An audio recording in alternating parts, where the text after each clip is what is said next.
Hello and welcome everyone. My name is Myeashea Alexander and I am the Impact and Design Manager for the Clinton Global Initiative University, or CGI U. I'm also a 2010 and 2011 CGI U alum. CGI U is a program that brings together higher education student leaders who are committed to taking action in their communities to address a pressing challenge. Students that are accepted into CGIU participate in a year-round program that includes access to high-touch mentorship and a social impact curriculum that helps them to develop or enhance their social impact projects, ideas, and businesses. In order to participate, students need to make a commitment to take action on a major issue. The Commitment to Action, or CTA project, takes the form of a new, specific, and measurable plan to solve an issue that they've identified on a college campus, within a local community, or on a pressing national or global challenge. Many of you participating in this challenge today are doing similar work. You're identifying an issue or challenge, partnering up with others, and working on developing a plan to help solve it. One of the things that makes CGIU so special is our commitment to action model. Our students become really familiar with this model as a framework that they can use to ideate, design, implement, and evaluate a social impact project. In fact, this model is the cornerstone of the CGIU program. The commitment to action model is an opportunity to translate practical goals into meaningful and measurable results. And I thought you would find the CTA model equally as helpful as you set out to develop your own project, so I'm sharing it. Let's start with, what is a commitment to action? The commitment to action is a positive and effective social impact project that is new, specific, and measurable. When we say new, we mean the project should be new in either concept or application. If your project is an expansion of an existing effort, consider focusing your technology on either a different population, working with new partners, or shifting the focus and scope of your initiative. When we say specific, we mean that your project should address a specific challenge with a defined course of action and detailed objectives. Define your project's goals, outline the planned activities, and identify how long it will realistically take for you to complete your project or to complete a specific stage or process of your project. When we say measurable, we mean that your project should achieve results that are measurable and can be reported. The impact of your project can be determined in many different ways, whether you're measuring the number of volunteers trained, children tutored, or hours of direct service provided. In any case, you need to have a plan to measure your impact. Next, when it comes to planning and developing your project, identify, assess, and understand. So it's not uncommon to see commitment types or project types and issue areas change with global and social trends. In our experience, CGIU has found that personal connections often provide insights and perspectives to an issue and/or community that can help to provide innovative or effective solutions that are specific to the needs of that community. They can also help to make it easier to develop the right partnerships, build trust within the community that you're hoping to work with, and maintain the motivation that you'll need when invariably your project might become very challenging or may stall. If you're working with limited resources and/or experience, then familiarity, connection, and firsthand subject matter knowledge are extremely valuable assets. So when you're identifying the problem, take some time to research and listen to the community that you're hoping to develop your project for. Listen actively to those who will be impacted and benefit from your project. Once you've identified the issue that you'd like to address, figuring out the best way to approach it will likely take more research and time and planning. Sometimes, in order to address one concern, you may need to address another. For example, if you wish to develop some kind of robot to help textile artists who live in rural communities, you may have to solve the issue of internet or hardware access in order for that community to be able to benefit from your robot. So be sure to seriously consider the challenges that you may face as you plan out your commitment. In terms of understanding, we're talking about understanding your community. Whether you're building online or offline networks, communities are complex and dynamic places. Whichever community defines your work, Get to know it really well. Again, research the community that you wish to work in, research the technology to see if it will fit the community that you want to work in. Even if you're part of a group, try to be sure that your group is as diverse as possible, bringing in lots of different ideas, thoughts, and creativity that may inform your next steps, adjustments that you should make, how to partner, and how to continue on with your project. Your story or ability to assert your narrative is a powerful part of your purpose. Your project will provide context for the issue that you're addressing, but your story provides meaning and shared experience. This shared experience is what will help people to connect with you and become champions for your cause or project. So, to connect your story with your commitment to action or your project, start with your own personal story.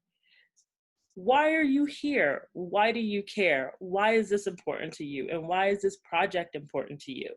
In this context, even when you're demonstrating cool technology and you can provide insights with numbers and analytics to sort of back things up, it's very important that you have a way to demonstrate why you've been called to a particular issue. After providing this context, you can start to introduce conflict. The conflict refers to the problem that you're trying to solve and how it's impacted you. Lastly, you'll need to incorporate a call to action aimed at addressing the conflict that you've presented. Your passion and personal connection to the conflict or your ideas will help to stimulate your audience curiosity about your project and its potential.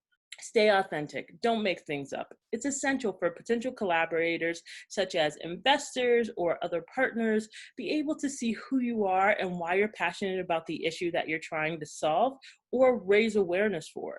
Why are you the right person to take this on, and how do you plan to address it? It's important that as you're bringing this storytelling element in, that you find balance. You want to be sure that you're also providing the impact and the metrics. Impact is what we typically think of when discussing the progress of our social ventures. You may not be able to talk about what the impact of the demo sitting on your desk or in front of you or on your computer is, but you can certainly talk about the potential impact. Impact is the effect of your efforts on the community that you're intending to help. So be sure that you've identified those and you can clearly communicate what those are. Metrics are the concrete numbers that you'll be able to gauge while you're developing and scaling your project. So when you're first making the pitch, your metrics will probably look more like benchmarks. However, as you are able to implement, your metrics should be able to help you communicate what you have learned, what you have found, and how you might be able to expand. Okay, so part of our commitment to action model is our project development stages. We've identified 3 stages of development. The first stage that we've identified is the ideation stage. Ideation is the process of formulating and relating your ideas. You're continuing to conceptualize and formulate your project, what your project could be, analyzing its potential, but you haven't actually put that idea into action yet. During this stage, you might be continuing your research on the subject matter, gaining more expertise. The types of actions that are included in this stage, but not limited to this stage, are additional research, refining your action plan, talking to your peers about your idea and your plans, brainstorming sessions, collaborating or merging your ideas with an existing effort, and learning new technology or learning new skills to enhance what you already know. The ideation phase can take many forms and can last for a really long time. Because you are on limited time, your ideation phase may not last as long. But in any case, this should be an exciting and dynamic period where you can be both analytical and completely impractical, using your imaginations to think through what your goals are and what the possibilities for your talents and your skills and your idea are. However, the key to this phase is that you have not actively started to put your plans in motion.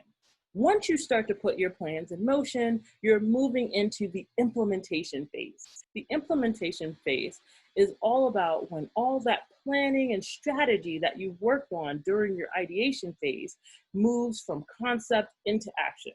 So during ideation, you're more focused on solving the what and the why of your commitment. But then in the implementation stage, this is more focused on answering who, when, where, and how. This is also the part when it's all hands on deck when it comes to your team, because it's time to carry out your plan. This might be when you are really assessing the skills and the strengths of your team members, confirming information, details, technology, softwares that you're going to use, and you're going to start to shore up how long it may take for each of you to implement your part of the plan. The types of questions that you may ask during this stage include: who is doing what? Do you have enough funds to meet your initial goals? How are we communicating? How will your team share feedback? The data and metrics that you're collecting during this phase should also help to inform you about what's working, what needs to be changed, adjusted, or let go. Take this stage super seriously. The last major stage that we've identified of project development is called the scaling stage. Scaling your project or idea happens after you've implemented your initial idea, and you may have implemented several versions of your idea while trying to figure out which aspects of your plan work really well and which ones don't. You should have built a solid foundation, and you should have learned what details and strategies can be replicated and expanded effectively. And during the scaling process, you should have already developed realistic targets and plans based on your experience during the implementation phase. You should have figured out what crucial skills are needed on your team, trained any additional members, standardized processes, formed effective partnerships, and identify your core competencies and compare those to your competitors, if any competitors.